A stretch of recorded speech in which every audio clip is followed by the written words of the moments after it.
क्या आपको पता है कि भारत इस वक्त एक बहुत बड़े पावर इंफ्रास्ट्रक्चर बूम से गुजर रहा है? चलिए आज के इस विश्लेषण में सीधे इसी मुद्दे पर बात करते हैं। हम एक ऐसी कंपनी पर नजर डालेंगे जो बहुत ही खामोशी से इस पूरे बदलाव की सबसे बड़ी लाभार्थी बन रही है, और वो है ट्रांसरेल लाइटिंग। जरा इस आंकड़े पे गौर कीजिए, 9 लाख करोड़ रुपए। जी हाँ, बिल्कुल सही सुना आपने। आने वाले कुछ ही सालों में सरकार ट्रांसमिशन इंफ्रास्ट्रक्चर में इतना भारी निवेश करने जा रही है। ये कोई छोटी मोटी रकम नहीं है, और ये सीधे तौर पर बताता है कि इस सेक्टर में दांव कितने बड़े हैं। अपॉर्चुनिटी वाकई बहुत विशाल है। तो इस पूरे विषय को अच्छे से समझने के लिए हम इसे कुछ हिस्सों में बांटेंगे। सबसे पहले इस पावर इंफ्रास्ट्रक्चर बूम को समझेंगे, फिर ट्रांसरेल के कोर बिजनेस मॉडल पर बात करेंगे, इसके बाद उनके शानदार फाइनेंशियल्स, उनके कॉम्पिटिटिव एडवांटेजेस, और हाँ, आखिर में उन रिस्क्स पर भी बात करेंगे जो इस तस्वीर का अहम हिस्सा है। तो चलिए बिना किसी देरी के अपने पहले पॉइंट यानी पावर इंफ्रास्ट्रक्चर बूम से शुरुआत करते हैं। देखिए, सिर्फ रिन्यूएबल एनर्जी पैदा कर लेना ही काफी नहीं है ना? उस बिजली को सोलर पार्क और विंड फार्म से निकालकर शहरों और कारखानों तक पहुंचाना भी तो पड़ेगा। मैनेजमेंट के डेटा के हिसाब से भारत 2 लाख किलोमीटर लंबी नई ट्रांसमिशन लाइनें बिछाने की योजना बना रहा है। 2 लाख किलोमीटर्स, मतलब इससे आप पूरी पृथ्वी के कई चक्कर लगा सकते हैं। अब सवाल ये है कि आखिर इस बूम के पीछे वजह क्या है? इसके मुख्य कारण बिल्कुल साफ हैं। रिन्यूएबल एनर्जी की क्षमता बहुत तेजी से बढ़ रही है, पूरे देश में ग्रिड को मॉडर्न बनाने का काम चल रहा है, और जाहिर है बिजली की मांग तो लगातार बढ़ ही रही है। ये सारी चीजें मिलकर ट्रांसमिशन इंफ्रास्ट्रक्चर कंपनियों के लिए एक बहुत बड़ा मल्टी ईयर ग्रोथ का मौका बना रही हैं। अब इन मैक्रो ट्रेंड से आगे बढ़ते हैं और अपने दूसरे पॉइंट पर आते हैं, यानी ट्रांसरेल का असली बिजनेस मॉडल क्या है। अगर किसी को लगता है कि ट्रांसरेल आज भी सिर्फ एक लाइटिंग कंपनी है, तो ऐसा बिल्कुल नहीं है। इनका इवोल्यूशन वाकई शानदार रहा है। आज ये भारत की सबसे बड़ी पावर ट्रांसमिशन ईपीसी यानी इंजीनियरिंग, प्रोक्योरमेंट और कंस्ट्रक्शन कंपनियों में से एक है।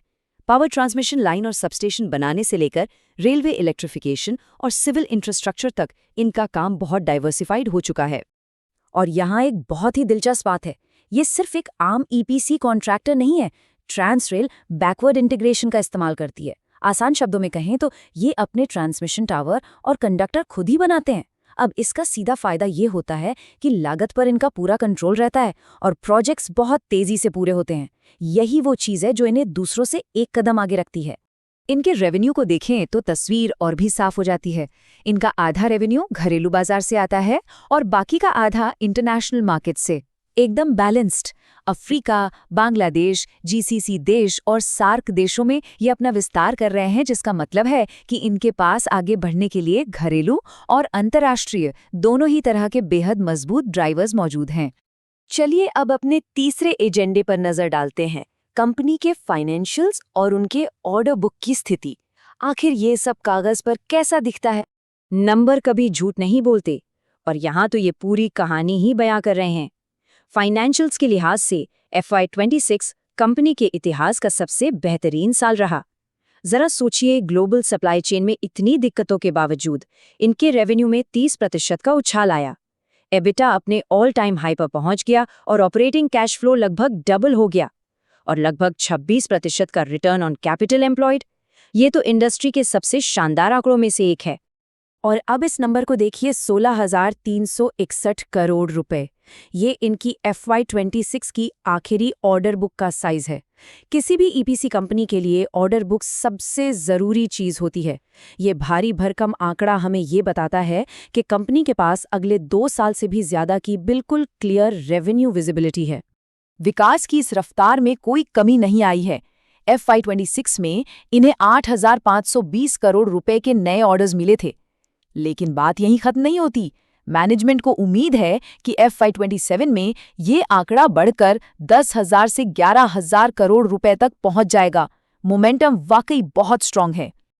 अब इतनी बड़ी डिमांड को पूरा करने के लिए तैयारी भी तो वैसी ही होनी चाहिए, राइट? इसीलिए ये अपनी टावर मैन्युफैक्चरिंग कैपेसिटी को बढ़ाकर लगभग 1,96,000 मीट्रिक टन कर रहे हैं। साथ ही कंडक्टर कैपेसिटी को भी दोगुना करके लगभग 49,500 किलोमीटर तक ले जाने का प्लान है। और कंस्ट्रक्शन इक्विपमेंट के लिए 202 करोड़ का एक्स्ट्रा केपेक्स तो है ही। सीधी सी बात है, जितनी ज्यादा मैन्युफैक्चरिंग कैपेसिटी होगी, प्रोजेक्ट्स उतने ही जल्दी पूरे होंगे और फ्यूचर में रेवेन्यू भी उतना ही ज्यादा आएगा। तो अब हम अपने चौथे टॉपिक की ओर बढ़ते हैं, इनके मुख्य प्रतिस्पर्धात्मक लाभ। आखिर क्यों इन्वेस्टर्स और एनालिस्ट्स इस कंपनी को लेकर इतने उत्साहित हैं? ट्रांसरेल की ये मजबूत पोजीशन मुख्य रूप से 4 चीजों पर टिकी है। पहला, उनका बैकवर्ड इंटीग्रेशन, मतलब अपने टावर और कंडक्टर खुद बनाना। दूसरा, दुनिया भर में उनका अच्छा खासा प्रेजेंस। तीसरा, अलग अलग भौगोलिक परिस्थितियों में प्रोजेक्ट्स को सफलतापूर्वक पूरा करने का उनका शानदार ट्रैक रिकॉर्ड। और चौथा, एक बहुत ही मजबूत बैलेंस शीट जिसमें कर्ज काफी कम हो चुका है। ये चारों चीजें मिलकर एक ऐसा डिफेंस तैयार करती हैं जिसे पार करना किसी भी नए कॉम्पिटिटर के लिए बिल्कुल आसान नहीं होगा। अब आते हैं अपने आखिरी लेकिन सबसे अहम हिस्से पर, जोखिम और भविष्य का आउटलुक। क्योंकि एक ऑब्जेक्टिव एनालिसिस तभी पूरा होता है जब हम दोनों पहलुओं को देखें। देखिए, सच्चाई तो यही है कि कोई भी कंपनी पूरी तरह से रिस्क फ्री नहीं होती।